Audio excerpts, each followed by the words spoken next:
Good afternoon. My name is Kyle Thorson, a ranger naturalist at Osage Hills State Park. That's about 12 miles west of Bartlesville on Highway 60. The library has asked me here today to talk to you a little bit about camping for beginners.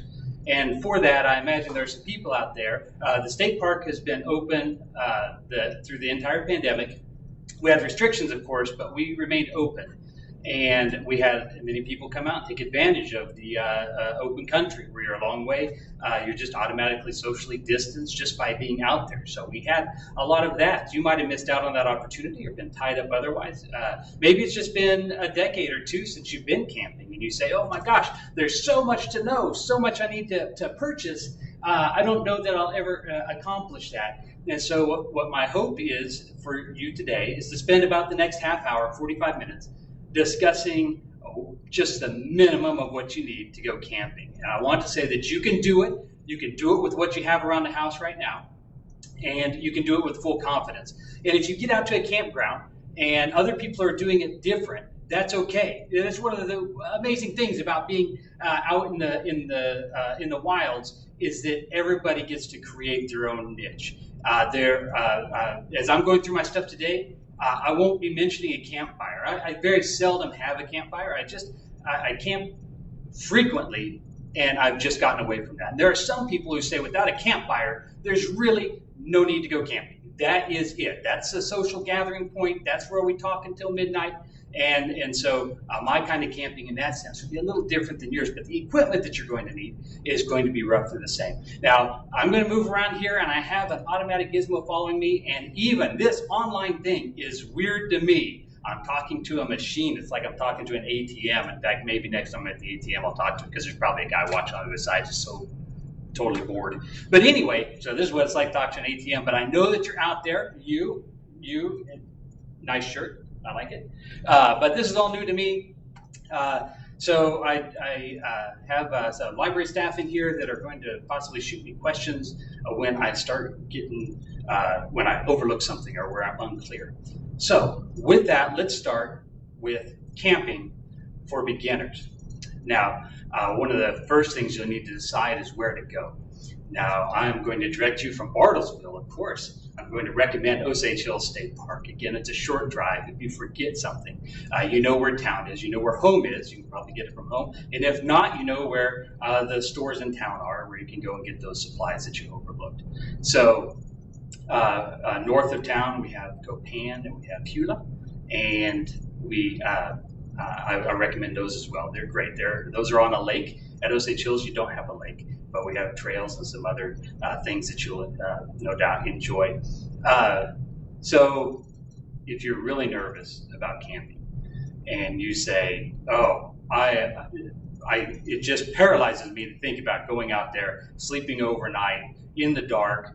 I don't know. I'm not confident enough. What I would recommend to you is that you do your first camp out in your own backyard.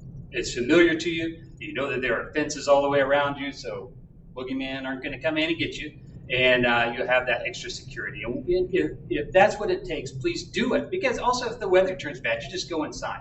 This is also another opportunity if not everybody in the family is as hip about camping as you are, and you want to give it a try, but mom and dad don't have the opportunity to go take you out to the campground, or maybe a spouse is just not into it, but you still want that opportunity. Use that backyard or use a friend's backyard, but ask them first. And that would be a great way. Site selection, once you get out there, is going to be some things that will probably just occur to you, and the rest of them you'll learn just through experience. But you're just going to look for as level a spot of ground as you can. And you're going to, if it has a little bit of a slope to it, I recommend putting your head on the upward end of that slope. And so that's going to do it for site selection. It couldn't be any easier than that. Look in your backyard and try and make something like that. So unless you live on the side of a hill, and that won't work out. So the very first thing I have here is I have this blanket. Now, if you went back, 150, 200 years now, this was what they would recommend that you take out. This is your camping gear. In fact, it's just a blanket. And how you would do that, there's a special way to lay it out on the ground so that you can make it into a sleeping bag. This is a precursor to a sleeping bag. We call it a blanket today. Well, they called it a blanket back then too, frankly. But anyhow, this is the only equipment that you need. And I'll bet that in your house you have this laying around. This was also their backpack. They would roll their stuff up in it, into a coil, wrap it around their shoulders, tie it. I don't know if I can do it quickly enough here. But a little something like this. And they tie it across the front here, and that's their backpack. So look, 2 pieces of equipment in one. Now, if you look in the fancy pants catalogs today, you'll find that some of the lightweight, ultralight hikers have turned back to using blankets instead of a sleeping bag. 150 years, sleeping gear on the side was forgotten about, and now it's coming back. So you've got your gear. Now, especially if you haven't gone camping in a while, if you've never done it before even, comfort is going to play a part.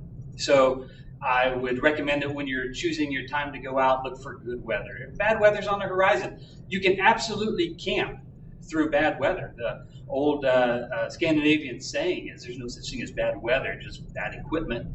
But for starters, and when you're trying to get your feet on the ground, how to do this. Also, if you have kids, even if you're an experienced camper and you have kids and they're not used to it, just don't go on a bad day. If it's going to be a chance of thunderstorms at night or 152 degrees in the shade, you want the kids to have a good time. You want your spouse to have a good time.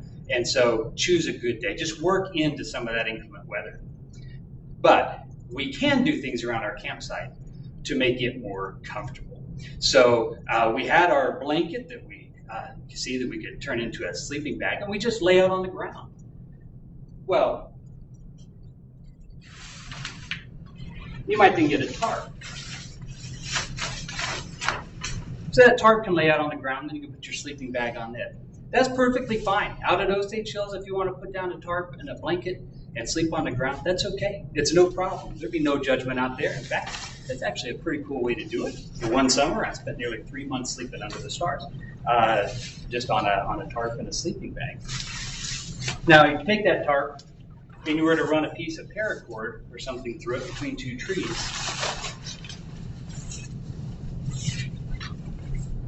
So the automatic camera's not going to catch it, but you would open that up into an A-frame. You'd sleep underneath it, and you could actually deal with a little bit of weather overnight. So that tarp and your blanket are going to get you camping. You might have enough of that to do at home. Let's add a little bit more comfort, however, and we'll add a sleeping bag.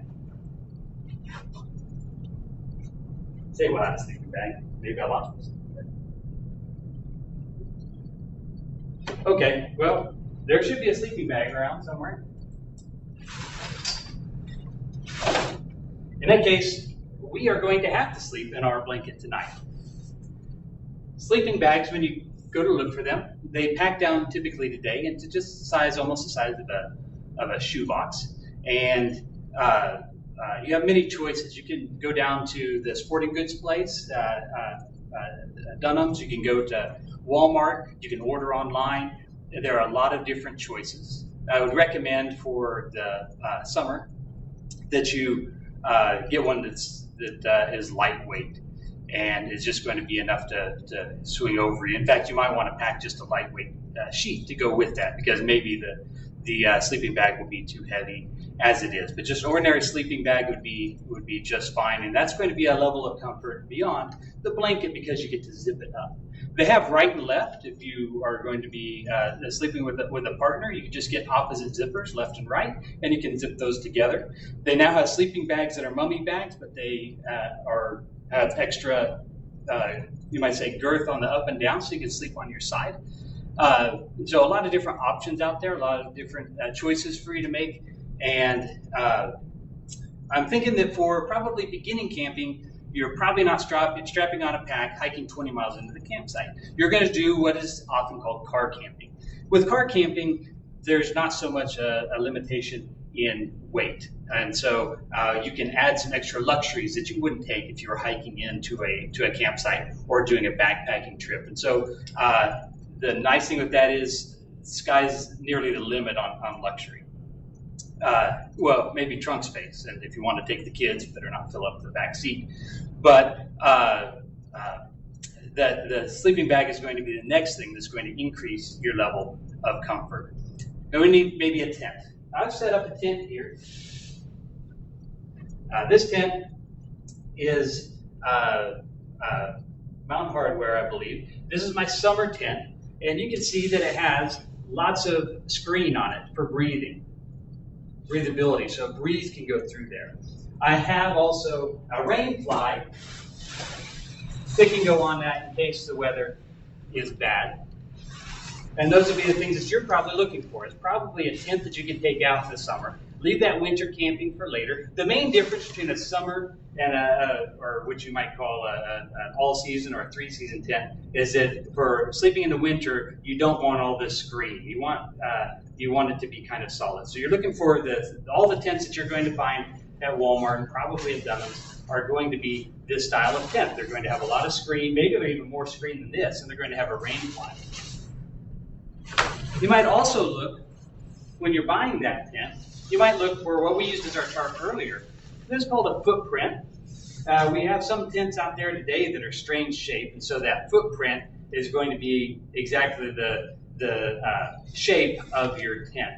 If your tent does not come with a footprint, you can make your own out of a piece of tarp or a sheet of plastic. The important thing with that is be sure that your footprint doesn't stick out from outside the edges of your tent, or when that rain comes down, it's going to gutter it right underneath it, and you're going to have a water bed when you didn't want one.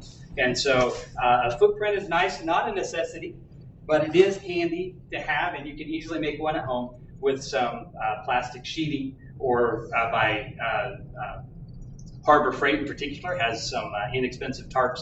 You can cut those down and make a good footprint there. There are tents that cost $300 and $400, and there are tents that cost $50. In many cases, the materials are very similar, and an inexpensive tent can last you a really long time. So for starting out, you don't need to put away, you don't need to save up money to get a $400 or $500 tent to have a good time. Because as we saw before, you don't even need a tent at all. However, it is nice to have something that can get you out of the weather, give you a place to give you a little bit of privacy and things like that. If you buy an inexpensive tent and you take it out in the rain, it may not perform how you expect it to or how you want it to. You can purchase, probably at the same place where you bought your tent, something called a seam sealer. But one of the ways it seems like that they cut down costs is that they have not gone along each of these seams and glued them. Each of these needle pricks for this, when the sewing machine made a hole in that fabric, each of those, there's a little bit of a hole left behind, and that makes water easy to come in when it finds an oversized needle hole. And that seam sealer will fix that up for you. Another thing is maybe if it has a plastic window, that might come out. You can use contact cement to repair that. And then just making your tent last longer. Some things that you can do with that is sweep it out every time before you get done, before you leave, before you break it down. Just sweep it out. That dirt and grit is going to be sandpaper and wear a hole in your floor, make it a place where water can get in. And so sweep that out every time. Even if it seems like it's been a perfectly dry day, you should at least air out your tent on site, and better yet, when you get home, air that out again, because it takes just a little bit of moisture to turn into mildew when you put that in the garage, especially if it's going to be a while. It only actually takes a day or two for that bad stench to come in and stains on your tent that you can't wash out. So air dry that very good is going to do you lots of favors and keep your inexpensive tent lasting longer. If you have a choice when you're purchasing a tent, look for ones that have clips to put on the poles instead of a sleeve. The sleeves can be very difficult when you've got super long poles, trying to run them through a sleeve, and the sleeve will end here. Just track me over here. The sleeve is going to come up and end here, and it's going to start again here. And in the dark, it's even more frustrating than in the daylight. So clips, I have found, are really a way to keep your sanity while you're setting up in the dark. Another thing is, if you think of me setting up in the dark, I've marked some of these things so that hopefully I don't get it wrong. That says wrong side up, no other hints. This side up, rear. It's an asymmetrical tent. It's not shaped the same. And so you go to put your footprint down and it's hanging out on one side and it's too narrow on the other. So that's going to get you into a tent. Doesn't have to be, you can probably look on the trading sites or the for sale sites like Craigslist and Facebook Marketplace, things like that, and find a tent with somebody who either didn't give it a try or turned out camping wasn't for them, or maybe they did it wrong. And get one of those inexpensive tents. So we've got a tent, we've got a sleeping bag. I mentioned airing out the tent. With that sleeping bag, when you get up in the morning, pull that foot box, that inside part where your feet are going to be, invert that, and especially if you can, string some paracord up and air that out over a line. And that will keep your sleeping bag fresh and keep your airing out your tent will keep that fresh and lasting a long time. All right. Now, you're maybe going to get hungry. Now, that too doesn't have to be an expensive proposition. You don't have to cook while you're camping. You can take everything pre-made, essentially. And also, you can think of something like peanut butter and jelly, things like that.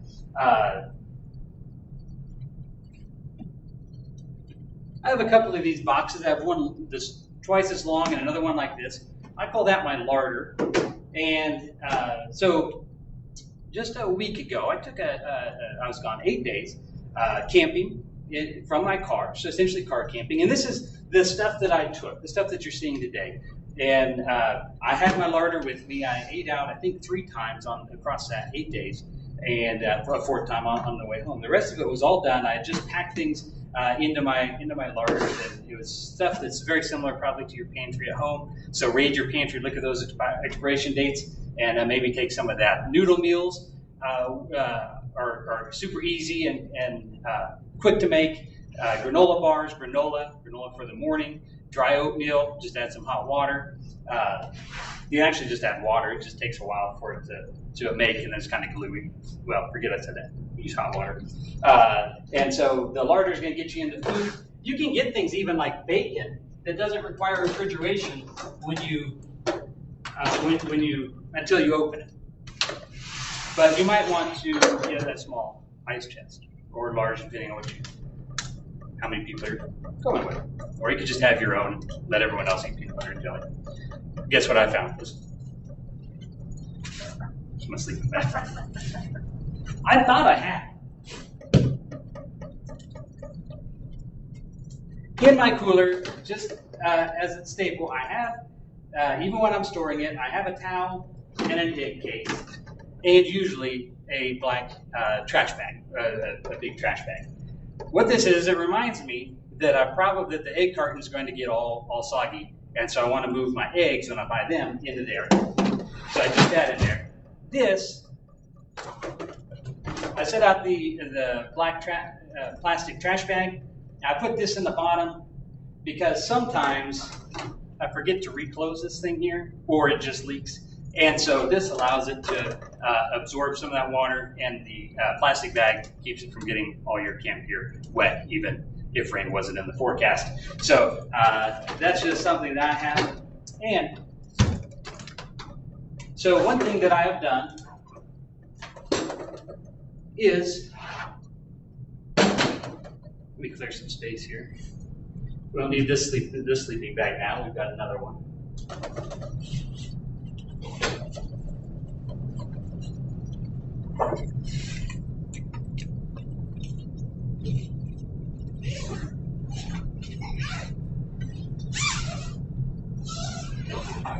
When you're setting up at night, don't do this. Or if you're setting up during the day and you're not planning on going in the summer, mosquitoes are attracted. Heat signatures and the byproducts of your breath, they're honing in on them. They're coming for you. And so if you crawl into that tent, if you leave that door open, they're probably going to be in there with you when you go to bed. You're going to spend all night trying to swat the little critters. So what you want to do is just open the door as far as you need, put your stuff in there, and get out. That will maybe make it camping an even nicer experience for you. Now, We could take our blanket that we don't need anymore as a sleeping bag. We use that as a ground pad, something to insulate us or isolate us from the ground. There's still going to be probably some stones that we missed when we were clearing the area, or maybe we just like some of those comforts at home. They have pads that will roll up pads. The Thermarest is a brand that comes to mind. They have ones that are inflatable. You can use a battery-powered inflator or use your breath. And they have these kind here. This is one I took on my last trip. And these are self-inflating. This one is by Coleman. I don't want to be in here. It's probably too quiet. But that's just going to air itself up. It has some foam in there. It's sucking that air up. And we're just going to put that in there and let it do its thing. And we're going to seal this back up so the mosquitoes don't get in there to us tonight. We want it to be nice. So one of the things that made camping difficult for me is that every time it came time to camp, I had to think about where to. I need the camp stove from here. I need this from over there. And what I decided to do is I was just buy duplicates of the things that I wanted to go camping with. And so what I've created is this box.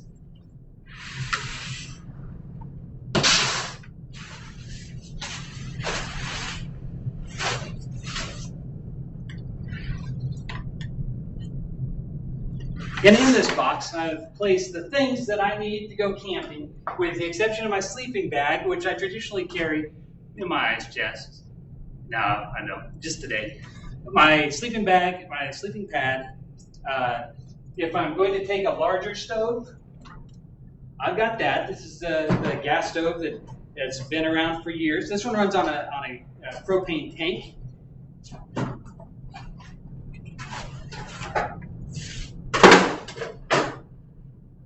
Propane tank looks like this. This handy carrier has a holder for 2 in case you run out of gas.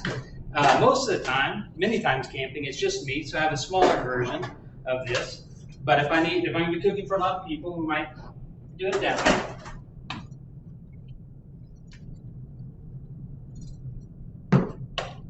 Water, it's handy to have, especially right now while the pandemic's going on. If you're driving a lot and you want water, you'd have to go in and buy a bottle. They don't let you do refills at many of the places right now. Having this in the trunk is easy way to do it. When you get to the campground, fill it back up and keep going.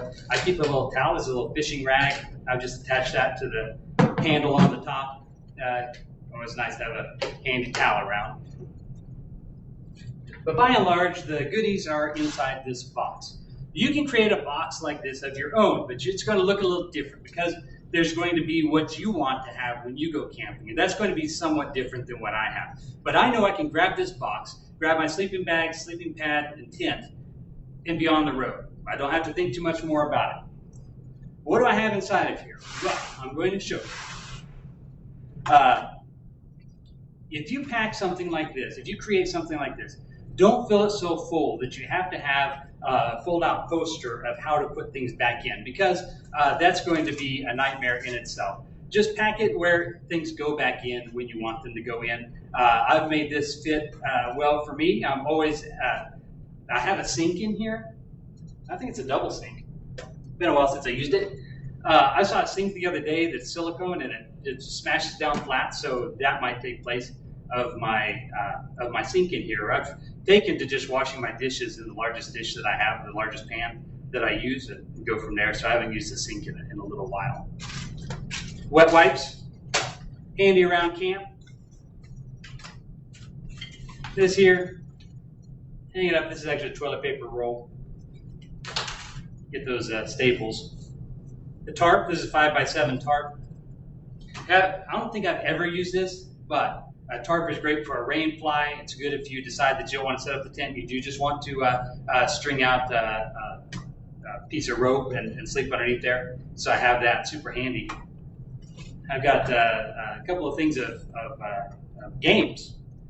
Sometimes rain does slow you down, or it's just at night and you don't want to, you're around the campsite but not ready to go to bed. It's great. This is a camping related game. It's called the 10 Essentials. Those are the things that you should have with you before you go out on the trail, and it's a challenge between you and the other players of trying not to get injured because you didn't have the 10 Essentials. I have a little cup. Oftentimes, the meals are just like those noodle dishes I was talking about, or perhaps a dehydrated meal, backpacker's pantry, those type of things. And all you need is just a little bit of hot water. Let's have a thing there. This is sunscreen. Oftentimes, I don't see it in here right now, but bug repellent. So you can use. There are many different kinds of bug repellents. I don't like the smells of them largely. So what I've taken to both professionally, like on my uniform and on the clothing that I go camping with, is I treat them with a chemical called permethrin. That stays in for a number of washes, and it is essentially eliminated me getting ticks. I still get some insect bites because they don't want my shirt. It turns out they want my skin, but the mosquitoes don't bother me so much. But trying to keep away from ticks, especially if you're traveling out east or in a Lyme disease prone region. We have plenty of Rocky Mountain spotted fever around here, so insect repellent might be something for you. Now, when you're out in one of those parks, we have some people that come out of our park, and there are a lot of different ways to camp, and so I try and support as many of those as I can. But one thing that some people do, typically they're RVers, not so much tent campers, but they'll get an insecticide in an aerosol, typically, sometimes in a pump up, and they'll spray the entire campsite.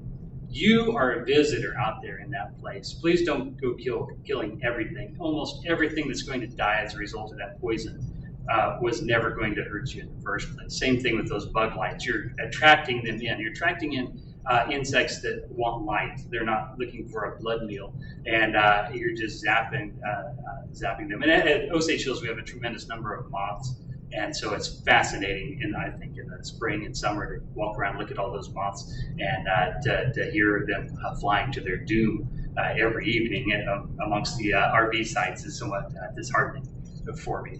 So we've got a dish towel in there.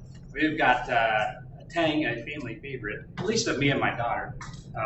It's best, I think, when the spoon stands up inside of it. It means you got the mixture about right. Now we have a little kite.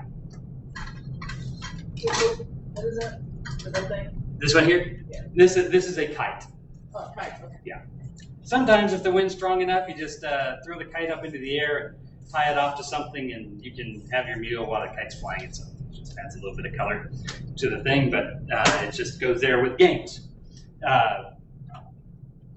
After dark, a lot of people. Oh, I started with. Let's go back. This here. This is a little cook kit. It could double as a backpacking kit. In fact, I've backpacked with it before. It has a small frying pan. This has an anodized surface. There's a lot of jostling around. I've just taken pieces of felt and put that in there so when they're nested together, they're not going through my anti-stick. So I have a little frying pan, and it has two additional pans.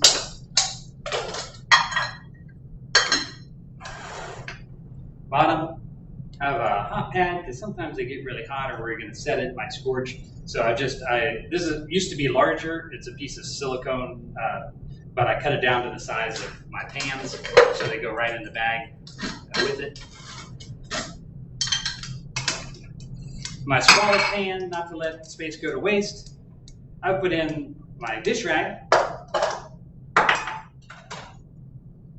scrub brush. This is by MSR. It's got a little scraper on one side and a gentle little brush here. Spatula, a little piece of, this is like what you would probably wash dishes in the kitchen. It has a piece of sponge and a little scouring pad on the backside, and the other stove. So if it's just going to be me, I may not need to cook anything, but this little,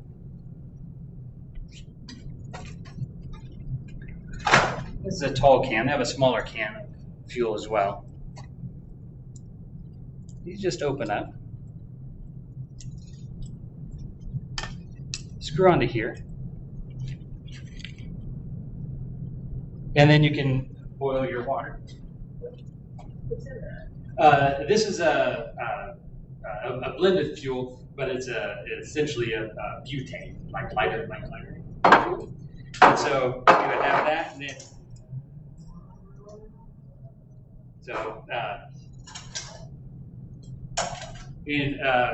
you cook your food or your water like that. So that's ready to go. This just stays stored inside the brand. Actually, it doesn't even matter the brand. It used to, because only a couple of companies made them, but now they're made by many companies. So you can look at a search engine or shop probably Walmart and but at least I think Walmart had them. I don't know about the sports store. Do you recommend getting special detergents? I think there's like detergents just for camping. Yeah, thank you. So that we'll let that be a lead-in to this other thing. I got this at Walmart years back. I don't know if they still have it, but this is plates and bowls for 4, cups.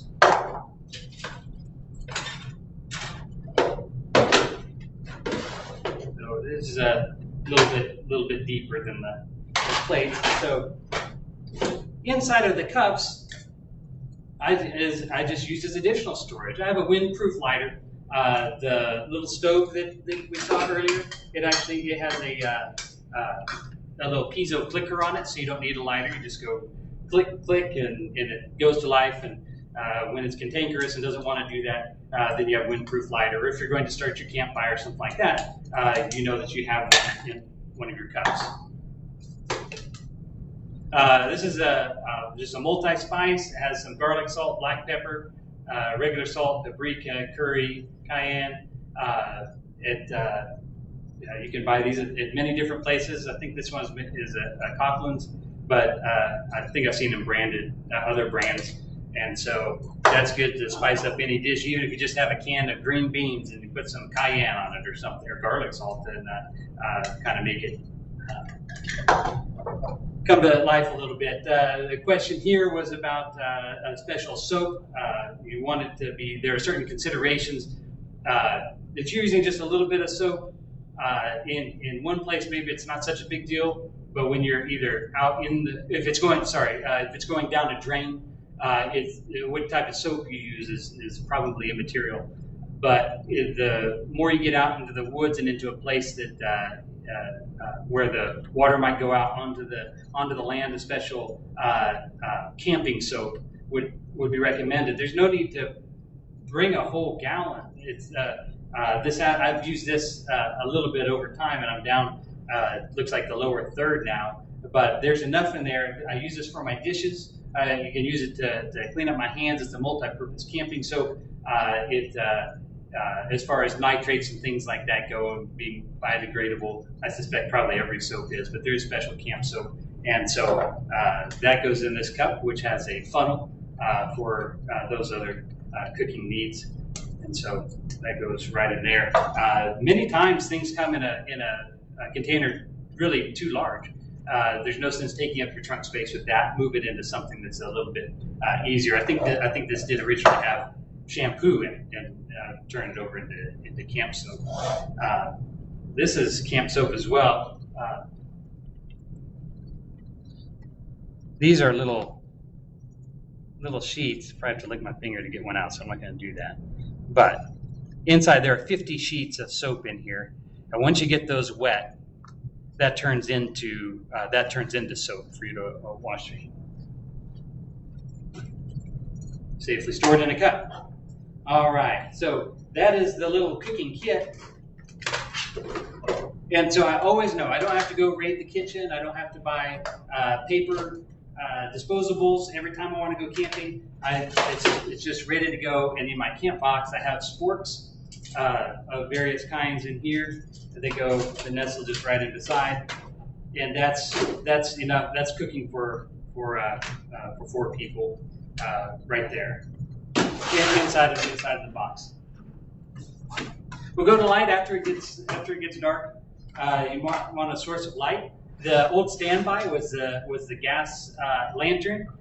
Pump it up and light it. I used to use one of those, but you can't take it into a tent.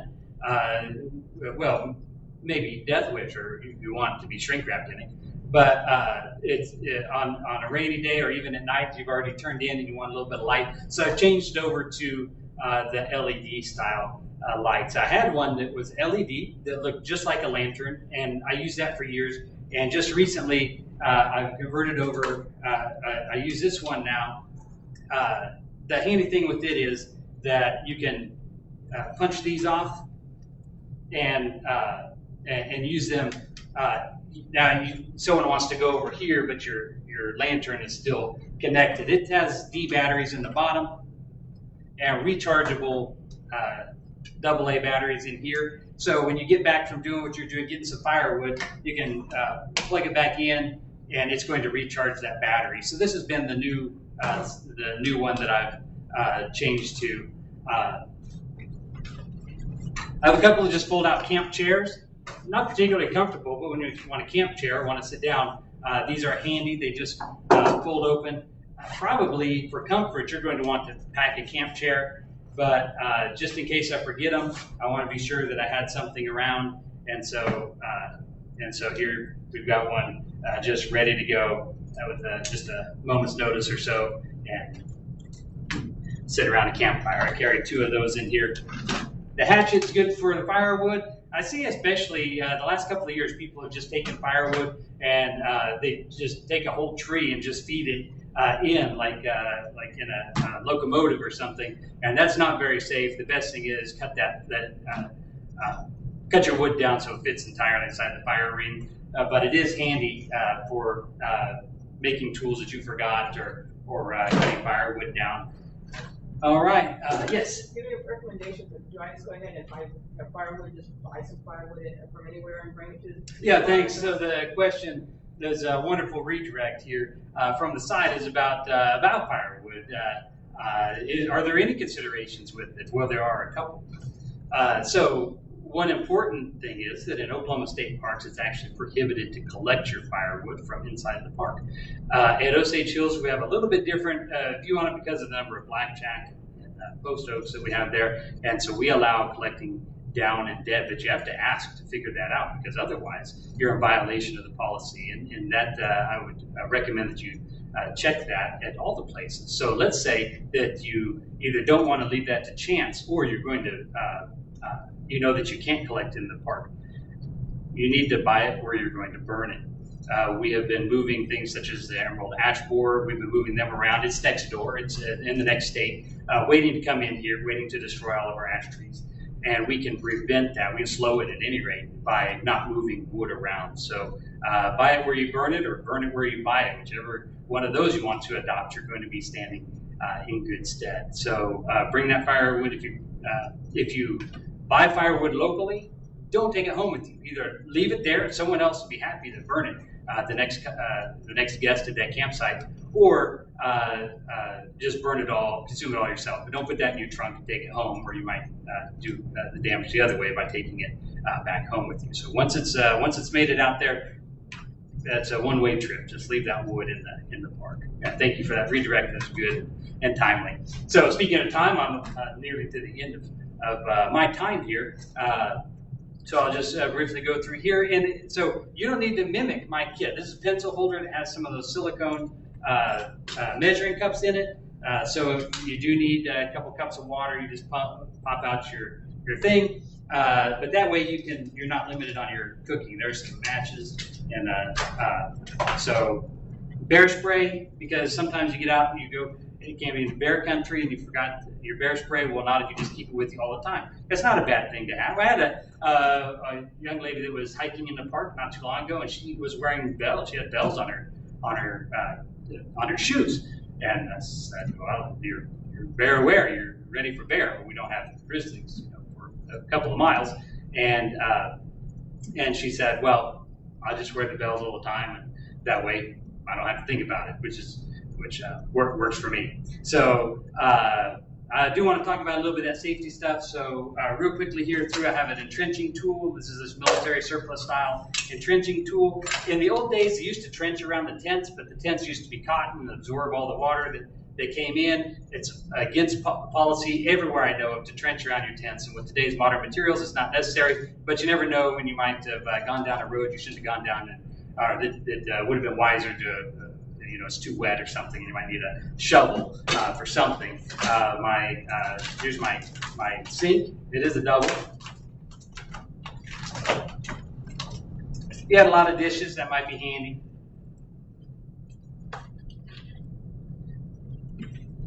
Laundry bag, just unzips. I always forget laundry bags, so not anymore. It's just a part of my kit. Spare batteries. I keep my headlamps in the top of my lantern. If I run out of batteries of all the kinds that I use in my different stuff. Inflatable pillow, and just little things, a windscreen for my stove, and some Sialoon, some little night glow sticks, a big knife. Oh, I will point out the cutting board.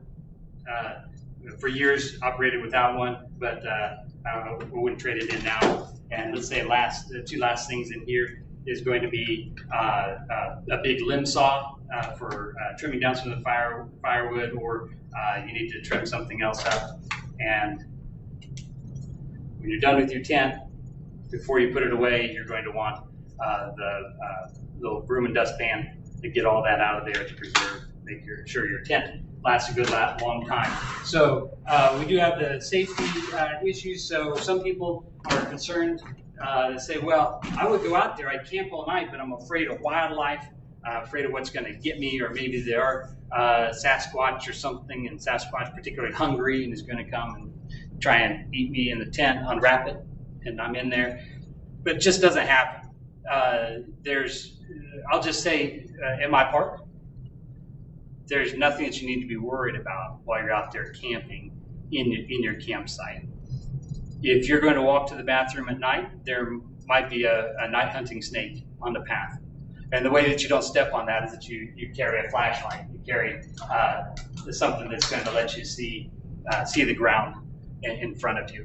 So don't just go walking blindly. Also, get your firewood during the day where you can see what you're doing. You don't need to be hunting for your firewood in the fallen oak leaves at night. If you're not doing that, if you're using light to your advantage when there's light around, then snakes are not going to be an issue. With only one exception out of the park, everyone who's been bit by a snake has been fooling with that snake. They've been one kid was pulling the venomous snake out of a hole by its tail, and another guy was told his kid, said, "Hey, look, this is a baby copperhead," and he said, "I'm going to pick it up." And his kid begged him not to, but he did anyway, and got him on a hand. His hand swelled up like a balloon, and he went to the doctor. It is okay. I mean, you live through that kind of stuff, but he didn't have to have that experience because he didn't need to be fooling with that snake. And the person that got bit by a snake that wasn't fooling with it, she was walking at night without a light, and inadvertently stepped on that snake. The ticks, we know that we can use some permethrin or use some DEET to try and keep that away. Same with mosquitoes. They have little things that you light in your campsite now. There's citronella, of course, but these little wicks, I've never tried them, but they're still on the market, so I trust they still work, or that it's effective. I usually just weather through the insects.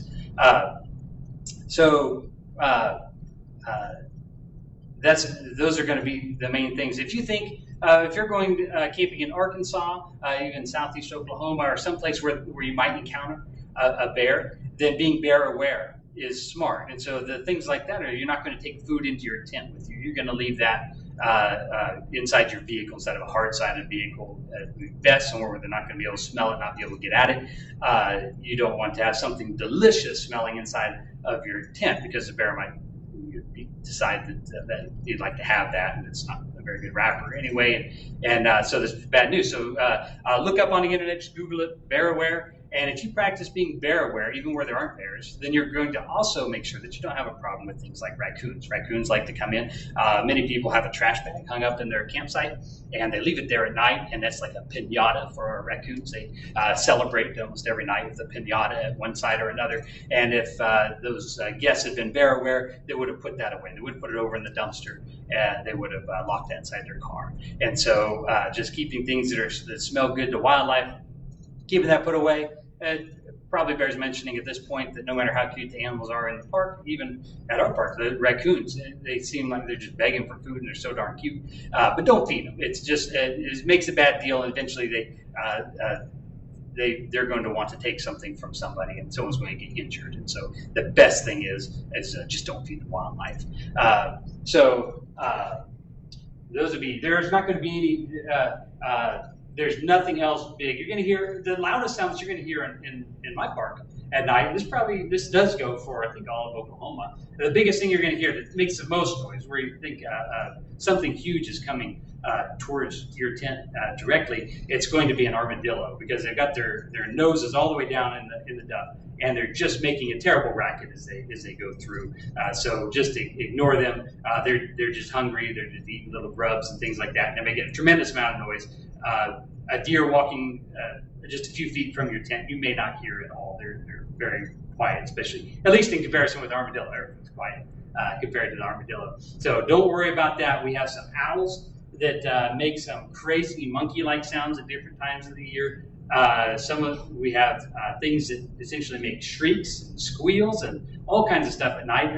Raccoons at the neighboring site might be arguing over what kind of candy came out of the piñata, and they'll be making a horrible racket that's not directed at you. They don't mean it. They're not going to come over. So all those noise, you can just enjoy them, appreciate them as being part of the nighttime experience. Fourth graders get into free to the national parks. That includes fourth graders from last year. So fifth graders have through September. I believe there's a form you need to go online and fill out, and that will allow you to go into our national parks, both the fourth and fifth graders from this year. On account of the pandemic last year, there wasn't so much in the way of traveling around, so they've extended that. And so get that paperwork online. That can get you into some of our parks and give you an extra good reason to go out and use some of this equipment that you've scavenged from around your house. Hopefully, if you're going to one of those national parks, you're going to camp in there, you're already pushing the timeline, depending on when you watch this, I suppose. Maybe you're watching this in January. But make those reservations early because they fill up. There's, especially with the number of people camping right now, both in RVs and tent camping, they're just filling up those campgrounds super fast. Make reservations as early as you can. Over at Osage Hills, do online reservations as well. Up at the core parks, I believe at all the campgrounds up there, the RV ones anyway, you can make an advanced reservation. That ensures you have a spot. I think with that, I'm about 7 minutes over. I will suggest also that if maybe you're watching this and you say, well, this is all fine and great, but I want to bypass this thing of camping with other people. There's something called dispersed camping. It's on our federal lands, primarily BLM, Forest Service, places like that, where you can camp wherever you would like. And so you pull off on the side of the road and, well, I say wherever you'd like, wherever dispersed camping is allowed. Pull off to the side of the road, set up your camp there. Usually like a 14-day limit. My family and I visited Grand Canyon last year. There was no spot at the camp. Well, the campgrounds and park were closed, and within a few miles of the entrance of Grand Canyon National Park was dispersed camping, and we had an absolutely beautiful campsite. It was no charge at all, and we had it to ourselves. There's no one around us. One way to find out about those is a site I typically use for one called freecampsites.net. Freecampsites.net. There are others. And I invite you to use those. It's a fantastic way to find that dispersed camping near you, where you maybe don't have to pay anything at all, or maybe $6, something like that. And that will let you do your own camping over by yourself without so many other people around. I'll look over here to my gracious host here and see if there's anything else that I need to cover. I was going to ask you about the self-inflating Yes, the sleeping pad. Yeah. Okay, what would you like to ask me about the sleeping? I've never seen anything like that before. So. Okay, yes. So what they have is they have a foam in it, a dense foam, and you smash all the air out of it when you're going to store it. So I'll pull that out.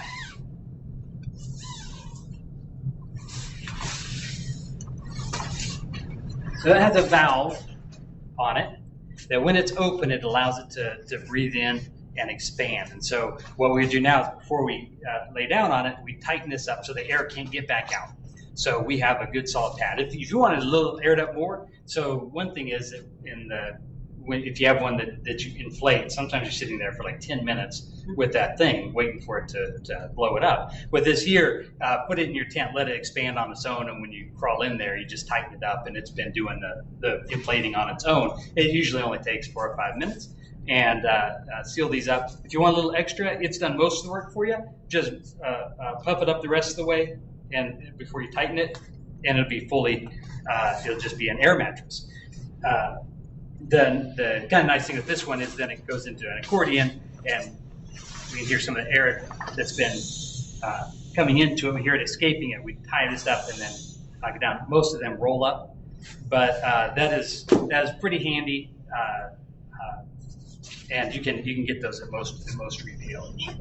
And the blanket you use, is that wool, or is that wool blanket? Or? So that blanket is wool. As far as just a beginning camping and going out, I would just say whatever blanket you have, even like a comforter or whatever. Now, if you're going to use something nice or something you're going to take back home and use on your bed, I would recommend putting down that tarp first, or inside of a tent. Inside of a clean tent, that comforter is going to be fine, and it's going to work. It really will work as good as well as a sleeping bag, but it's easier to unroll out of it. There's a special way. Come visit me at the park if you'd like. I'll give you a little paper that will show you how to make your blanket into a traditional sleeping bag by folding. It's kind of, if you know how to make a burrito, it's a lot like that. And so. This one is wool. That does make it nice through all seasons, but it's been a while since I've camped with the blanket because I have the sleeping bag. Now that I found it, I'll be able to use it again. But yes, there's really no problem at all. Some people come out. This is do your own camp. There are some people who come out that when they go camping, they have actually they show up in a pickup truck. And in the back of the pickup truck, they actually have their nightstand from home, like drawers and plant. Whatever floats your boat. If it makes you come out and have fun, then I'm all for it. But yes, that is a wool blanket, and that's probably a good choice. And you mentioned a seam sealer. Yes. Now, is that something that they sell like at Hancock, Hobby Lobby, sewing? Yeah, actually, at Hancock, they'd have a similar product, but at Walmart or at your camping stores or a store with a camping section, such as Cabela's or Bass Pro Shop, it will say seam sealer. It's typically a small bottle, and it has a little brush on the top, and you you take the seal out, invert it, and then you just brush it, almost like paint or shoe polish. You just paint it on all of your seams. If you're sometimes those cheap, sometimes expensive zippers start running rough. There's a lubricant that you put on your zipper to keep it working as well, and it goes on nearly the same way. It's just a little thing. If you have, let's say that your inexpensive tent turns out that it didn't have much in the way of waterproofing, but you like the design, there's actually a spray-on waterproofer. And so you say, well, it worked, but not well enough. And then you just go to the store and get the spray-on waterproofer, spray down your tent, let it air dry, and there you go. After a tent's been used for 4 or 5 years, sometimes you need that anyway. It's just, you might think of that as maintenance. It's a good time to spray it down with the weatherproofer, lubricate the zippers, and go back and reseal the seams. Sealing the seams is, I find that it's most necessary on the rain fly. It's always whipping around and things like that. Don't feel like you have to put the rain fly on a nice night. Just sleep with that open if you want. This one actually has a way that you can put that footprint down and just stake the footprint down, and then you have the rain fly and the footprint, and the rest of it's open. I mean, it's just like a shell around you. So a lot of variations on that. Okay, is that about it? Are you good? If you're just beginning camping, you're probably going to a campsite that's going to include a picnic table. I have a fold-up table here. It folds out, and then there's another place off to the side, so it's like, this size unfolded, and then it goes out into place for the stove. And so if you're using freecampsites.net, you get to a dispersed camping. Something like that's going to give you an entire work surface and a place for your stove and a little place to hang your pots and pans and dish towel or whatever. I didn't set that up, but that there. So everything that I have here, now it's all spread out all over. It made for a decent campsite. I brought it up on this cart here. I think it went back down for the jug, but just everything that you needed for this. And once you get this, and with the larder, when you have your food, this is just the equipment, the food. You add whatever food you need. You can be out for weeks with need nothing more than this. Put a little bit of ice in your ice chest, and you're good. I mean, this kept me for 8 days. It keep me for longer. It's just a matter of stopping in every once in a while, picking up some food, or enjoying my peanut butter and jelly for more days. So, is that good? Okay. My host here says it's good. There might have been questions live on there. I don't have access to that. I just see this ranger looking at me. I hope I'm not in trouble. So I just see a picture of myself. I don't see any of you guys out there, so sorry about that. It probably won't be too long before we can meet in person. Certainly, if you come out to the park, I'd be happy to discuss anything with you out there. You don't have to come out and camp. You can come out and say, I'm thinking about camping. Can you answer some of these questions I have? I'd be happy to do that. You can come out and say, I'm a first-time camper. Would you mind checking on me every once in a while or whatever? Happy to help. Please use me as a resource. Again, my name is Kyle. I'm out at Osage Hills State Park, and you can just dial the office, leave a message, or come out there and find me. It'll be just fine. I've enjoyed this time as usual. I snuck a few extra minutes. It's like 15 extra minutes away from here. And they didn't kick me out, but I'm going to go now. Hopefully I covered enough for you. Let me know if there's anything else I can do for you. Thanks so much for joining me.